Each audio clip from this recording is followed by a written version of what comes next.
साथियों नमस्कार, मेरा नाम रवि कुमार है और आप देख रहे हैं राष्ट्र धर्मा की खास पेशकश रिपोर्टर ईपी वाला। इस वक्त हमारी मौजूदगी उत्तर प्रदेश की सूबे की राजधानी लखनऊ में है। हमारे साथ हरिनारायण राजभर जी हैं, जो भारतीय जनता पार्टी के द्वारा भारतीय जनता पार्टी की सरकार में पूर्व मंत्री रहे, सांसद रहे। मैं इनसे बातचीत करता हूं और समझता हूं जो वर्तमान की जो राजनीति इस समय उत्तर प्रदेश में जिस तरीके से चल रही है, आगामी विधानसभा का चुनाव होने वाला है, लेकिन ओम प्रकाश राजभर इस समय अपने सहयोगी पार्टी से नाराज चल रहे हैं। मैं बातचीत करता हूं और समझता हूं तमाम मुद्दे पे मैं बातचीत करता हूं मंत्री जी से। सर, स्वागत है आपका राष्ट्र धर्म में। जी जी, बहुत बहुत धन्यवाद आपको। सर, 27 की चुनाव है, जो भारतीय जनता पार्टी के सहयोगी पार्टी ओम प्रकाश राजभर जी तो बीच में बहुत नाराज रहे उनसे, उनको बाद में मंत्रालय दी गई। अब कुछ भी अनबन किसी को कुछ बोल दे रहे हैं। ओम प्रकाश राजभर एक पागल आदमी है। वो किसी को भी तो राजभरों को शराबी कहता है, राजभरों को कहता है कि ये क्रिमिनल है, राजभरों को बुधुआ कहता है। तो अब ओम प्रकाश राजभर जैसे पागल आदमी के बारे में वो सिर्फ एक ही बात जानता है, पैसा लूटना। पैसा लूटने के अलावा ओम प्रकाश कुछ है ही नहीं है। और आज के डेट में भी ओम प्रकाश के साथ कोई राजभर तो है नहीं।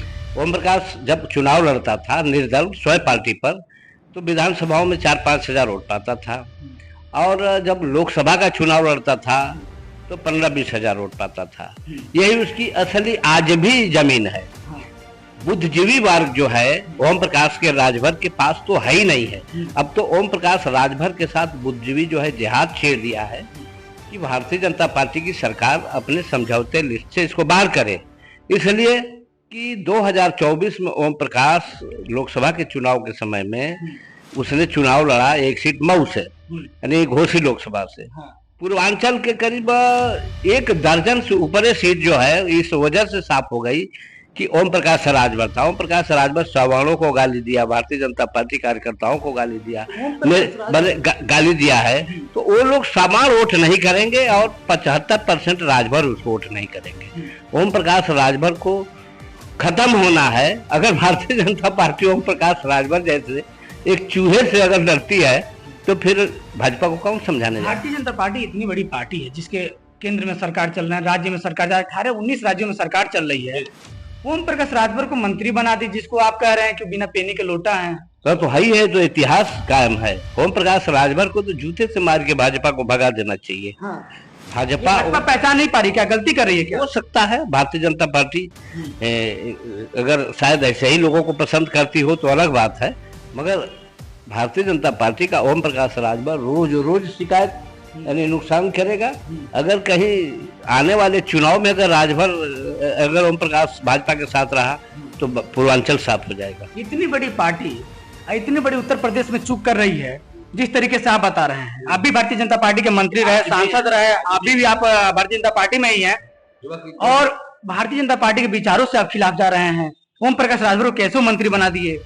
हम कहाँ खिलाफ सोचने वाली बात, हम कहाँ खिलाफ जा रहे हैं? भारतीय जनता पार्टी वो सही बात बता रहे हैं। राजभरों के सीनियर नेता रहे, तो आप ये बात भारतीय जनता पार्टी कार्यालय में कहते नहीं है कि ओम प्रकाश राजभर से नुकसान आपकी, आप उसको मंत्री क्यों बना दिए? अरे ओम प्रकाश राजभर से जो नुकसान हो रहा है वो भारतीय जनता पार्टी के नेताओं को नहीं दिखाई दे रहा, तो देख ही रहे हैं। हमारे बताने की बात करना, चैनलों पर सारी बातें बताए, कोई जरूरी है कि रोज रोज हम इन लोगों से जाके कहबे करें? यही मेरा काम तो नहीं है।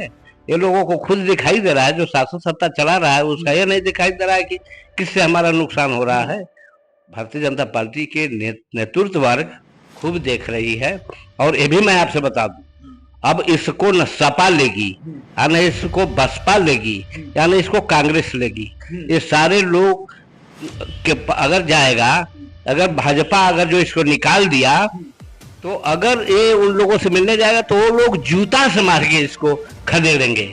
ये हमारा आत्मविश्वास है, हमें जानकारी है। वो पार्टियां जिसको छोड़कर आया है वो कतई इसको नहीं लगी। अब यही देखना है कि भारतीय जनता पार्टी कब तक इस पाप को लेकर ढो रही है, ये लिए कि कब फेंकेगी। मगर ये तो सही बात है कि जिस दल के साथ रहेगा। अभी आप दिल्ली गए थे, अमित शाह से मुलाकात की है। अमित शाह के हाथ माना जाता है कि ओम प्रकाश राजभर पे है, क्योंकि बाबा साथ में नहीं थे, सहयोग में नहीं थे कि इनको मंत्री बनाया जाए, इनको बेटे को घोषित से संसदीय टिकट दिया जाए, चुनाव लड़वाया जाए। अमित शाह का ही हाथ माना जाता है, और अमित शाह साहब मिले भी, उनका शिकायत नहीं किया आप? ऐसा है कि मेरा नुकसान हो रही है पार्टी। मेरा काम ये नहीं है कि हम सबको घूम घूम के कहता फिरूं। अमित शाह को मैं क्यों कहेंगे, अमित शाह को तो दिखाई नहीं दे रहा कि उन्होंने चुनाव लड़ाया, वो बुरी तरह से जमानत नहीं बचा पाया उनका लड़का। अमित शाह ने ये दारा सिंह चौहान को चुनाव लड़ाया, वो भी अपनी जमानत नहीं बचा पाए। तो ये थोड़े हमारा काम है कि हम खाली इन लोगों को घूम घूम के दिखाते रहे, ये लोग देखें। हाँ, कार्यकर्ताओं ने इन लोगों को बख्शेंगे नहीं। कार्यकर्ता, सवर्ण वर्ग और अति पिछड़ा वर्ग और 75% राजभर, ओम प्रकाश राजभर को कतई नहीं बख्शेगा। ओम प्रकाश राजभर जिस पार्टी से चुनाव लड़ेगा, भारतीय जनता, लाख नेता कहते रहे, भारतीय जनता पार्टी सवर्ण वर्ग कतई इसको वोट नहीं करेगा। इनको बुरी तरह से हराएगा, राजभर भी हराएगा, यादव भी हराएगा, सारे लोग मिलकर हराएंगे इसको। ब्राह्मण समाज भारतीय जनता पार्टी से नाराज चल रहा है यूजीसी बिल को लेके। ओबीसी एसटी के लोग वैसे भी रोड पे आ गए हैं जी। अभी यूजीसी बिल जो 13 जनवरी को आई थी जी, उस पे भी अभी विचाराधीन है, सुप्रीम कोर्ट उस पर रोक लगा दी थी जी। 19 मार्च की उसका फैसला आने वाला है। लेकिन ओबीसी के जो भी नेता हैं, पल्लवी पटेल, चंद्रशेखर, दलित के जो नेता हैं, कल स्वामी प्रसाद मौर्य धरना प्रदर्शन किए। मतलब एक तरीके से सरकार पे दबाव दिया जा रहा है कि सुप्रीम कोर्ट पे दबाव दिया जा रहा है कि इस बिल को लागू करिए, इससे ओबीसी एसटी की हानि है, अभी भी भेदभाव समाज में होती है जी। क्या लग रहा है ये बिल जो है लागू हो पाएगा? देखिए, हम मानववादी, हम ये जरूर जातियों का देश है, मगर हम मानववाद को, इंसानियत को मैं प्राथमिकता देता हूँ। अब रहा सवाल कि बीजेपी की सरकार ये बिल को लाई है और समाज विरोध कर रहा है, वह जाकर के सुप्रीम कोर्ट में थोड़ा अटक गई है। तो अब जब सुप्रीम कोर्ट में अटक गई है तो उसके बाद हमें उस पर कोई प्रतिक्रिया करना न्यायोचित नहीं है। वो जो फैसला आएगा वही लागू होगा, या नहीं हमारे कहने से उस बिल खत्म हो जाएगी या लागू हो जाएगी। हम कोर्ट के फैसले को इंतजार कर।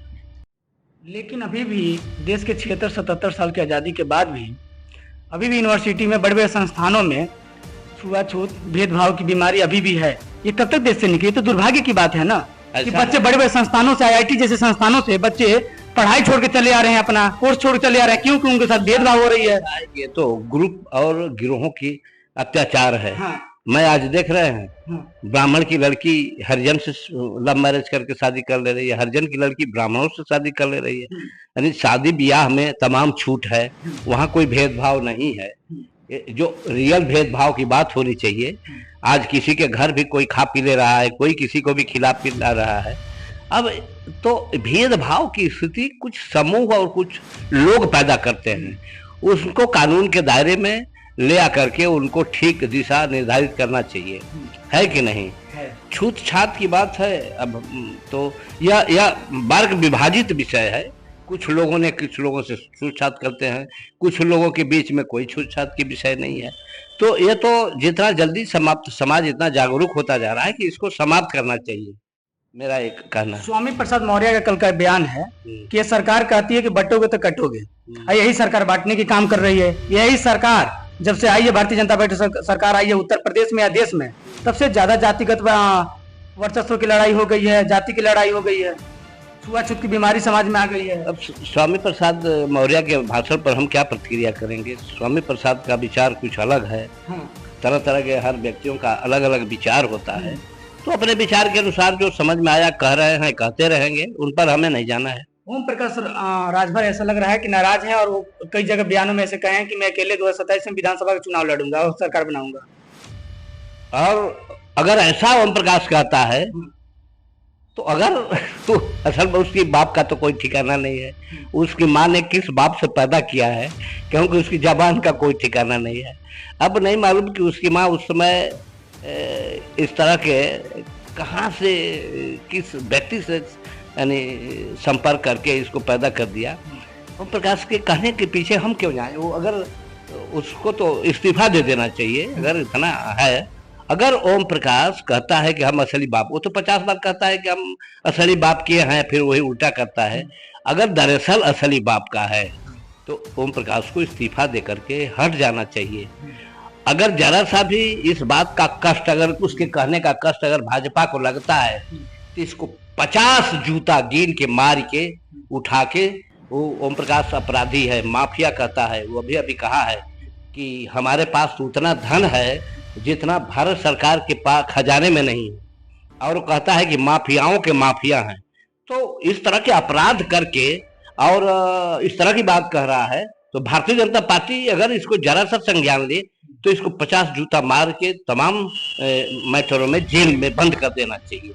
अब वो भाजपा का क्या तमाशा है और ओम प्रकाश का क्या करता है, वो तो जैसा भाजपा क्या कह रही है, ओम प्रकाश क्या कह रहा है, उसके चक्कर में हम क्यों पड़ने जाए। भारतीय जनता पार्टी का वरिष्ठ नेता है, सांसद रहे, मंत्री रहे, और एक भारतीय जनता पार्टी के सहयोगी पार्टी जो वर्तमान में मंत्री हैं, मजबूत मंत्री हैं, उनके आप मम्मी पापा के कैरेक्टर पे आप उंगली उठा रहे हैं, कहाँ तक सही है? अरे क्या बात करते हो यार, वैसे ऐसे कुत्तों की बात आप हमको बहुत मजबूत कहते हैं। एक कुत्ता की मैं इज्जत करता हूँ, जो कुत्ता है, कुत्ता भी जहाँ घर खाता है वहाँ वफादारी करता है, एक कुत्ते की इज्जत करता हूँ, तो किस व्यक्ति की बात करते हो बहुत बड़ा है।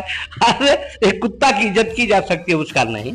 अरे छोड़िए, मन पसंद उनको अपना मंत्रालय मिल गया, जो चाह रहे तो वो मंत्रालय, पंचायती मंत्रालय, दो दो तीन तीन विभाग। मेरी बात जरा सुन लीजिए, मैं बीजेपी का कार्यकर्ता हूँ, किसी नेता का मैं कार्यकर्ता नहीं हूँ, मैं भाजपा का कार्यकर्ता, भाजपा पार्टी का कार्यकर्ता हूँ, मगर सरकार नेताओं के हाथ में है, तो नेताओं ने अपना उसको सरकार चलाने के लिए दे दिए हैं, है कि नहीं, उसको हम नहीं रोक सकते। मगर हम बीजेपी का कार्यकर्ता हूँ, भारतीय जनता पार्टी की सरकार और भाजपा अगर गलती कहेगी तो मैं कहता रहूंगा, कमी को बताता रहूंगा, हम बताने का काम कर रहा हूँ। अभी आरएसएस बनाए हैं, सुने कि नहीं सुने? भाई राष्ट्रीय सुहेलदेव सेना बनाए हैं, हथियार बांटे हैं फील्ड में वो बैठा के, वो भी एक अपराध है, अवैध हथियार बांटा है, जिससे राजभर नौजवानों में उग्रवाद पैदा होता है, और उस उग्रवाद का परिणाम है कि तमाम दर्जनों वो कार्यकर्ता मारे गए हैं गोलियों से, इसका भी जिम्मेदार ओम प्रकाश है कि नहीं? तो और भी मारे जाएंगे, जितने गले में अपनी पीला झंडा, पीला गमछा लगाए हुए हैं, सब एक एक मारे जाएंगे, सब मारे जाएंगे। अमित शाह से मिले हैं, क्या बातचीत हुई? अमित शाह से मिले हैं तो हमारी पर्सनल बात हुई है, हमारा कोई 27 के चुनाव को लेकर बातचीत नहीं हुई है, हमको जिम्मेदारी देकर बैठा दीजिए उत्तर प्रदेश, तो फिर मिलने की बात कहे हैं। हाँ। अभी कोई खास बात नहीं। 27 में भारतीय जनता पार्टी आपको टिकट नहीं देती है विधानसभा, क्या आप भारतीय जनता पार्टी छोड़ के सपा ज्वाइन कर लेंगे? अरे भैया, सपा या ज्वाइन का प्रश्न नहीं है, ये बात छोड़िए, ये कहाँ कर लेंगे, ये सब गलत बात है। ऐसी अफवाह उड़ाई जा रही है कि हरियाणा राजभर ना, अरे नहीं, अफवाह, हम लोग अफवाह के पीछे नहीं दौड़ते हैं। है कि नहीं? अगर नहीं देगी, मेरे साथ अन्याय होगा तो हम सोचेंगे उस समय हमको क्या करना है। सोचेंगे मतलब अब क्यों नहीं, पार्टी छोड़ दे या पार्टी में? अरे नहीं, पार्टी छोड़ने ना छोड़ने का क्या प्रश्न है, उस समय सोचेंगे हमको क्या करना है कि नहीं। बाकी अभी मेरी पार्टी है, और मेरा प्रधानमंत्री जी से भी मुलाकात हुई, राजनाथ सिंह जी से विभिन्न समस्याओं पर, प्रदेश की विकास के सवाल पर, उत्तर प्रदेश के विकास के सवाल पर बात, विकास के सवाल पर, कोई हम अपने लिए नहीं बात किया। उत्तर प्रदेश का विकास होना चाहिए, विशेषकर पूर्वांचल का विकास होना चाहिए, इस प्रदेश में कल कारखाने वगैरह सब लगवाए जाएं, ऐसा ही विकास के सवाल पर बात हुई है। राजभर का आरक्षण कौन दिलाएगा? राजभर का आरक्षण तो आज के डेट में ओम प्रकाश कहा है, वो जिम्मेदार है, उसने लोकसभा विधानसभा में प्रस्ताव लाने वो तो कहा मिलना चाहिए। हाँ, मिलना चाहिए। मुख्यमंत्री और ये अमित शाह ने कहा है कि अगर ओम प्रकाश राजभर विधानसभा में राजभरों के आरक्षण का प्रस्ताव लाएगा तो हम लोग पास करके आरक्षण दिलवा देंगे राजभरों को, मगर ये लाया ही नहीं, लाता ही नहीं, ये भग रहा है। ये कह रहा है कि राजभरों को आरक्षण तो 1932 से मिल चुका है, जबकि उस समय देश आजादे नहीं था, तो कह रहा है कि राजभर लोग आरक्षण लेते ही नहीं है। अच्छा, आपसे अंतिम सवाल होगा, उत्तर प्रदेश में राजभरों का सबसे बड़ा नेता कौन है, हरिनारायण राजभर या ओम प्रकाश राजभर? नेता राजभर समाज का। भाई देखिए, हम तो महाराजा सुहेलदेव की मूर्ति को लगवाया है, और जो सन 1999 में भाजपा की सरकार थी, और उसी माध्यम से नूर मंजिल तिराहा लाल बाग में मूर्ति लगवाए, तभी से महाराजा सुहेलदेव यानी इस पृथ्वी के आम मानस में प्रकाश में आए हैं। यह मानकर चलता हूं कि सुहेलदेव जी के अगर माध्यम से अगर राजभरों की नेतृत्व मानी जाती है तो मैं नेता हूं। अगर धोखाबाजी और विश्वासघात को राजभर अगर और बेइज्जती के पीछे जाता है तो यह क्रेडिट ओम प्रकाश को जाता है, नहीं तो जो जिस ये कार्यकर्ता जो इसको समाज की लड़ाई में जो भाग लेता है वही राजभरों का नेता है। राजभर समाज अभी भी आपको अपना नेता मानता है? और मैं नेता हूँ अपने को, अब राजभर मानता है कि नहीं मानता है, राजभरों का काम कर रहा हूँ। आप राजभर समाज के नेता हैं या सर्व समाज के नेता हैं? मैं सर्व समाज के नेता। सर्व समाज सर्व समाज। ओम प्रकाश राजभर? वो तो हम जानते हैं कि राजभरों में 10% 5% उन पियक्कड़ों का या वो मूर्खों का नेता है। हाँ। और किसी का नहीं। राजभर समाज में मूर्ख हैं, पियक्कड़ हैं? अरे उसके पीछे जो लोग हैं वही ना लोग हैं। ऐसे तो 75% जो सभ्य समाज है राजभरों में, इसके साथ है ही नहीं। हाँ।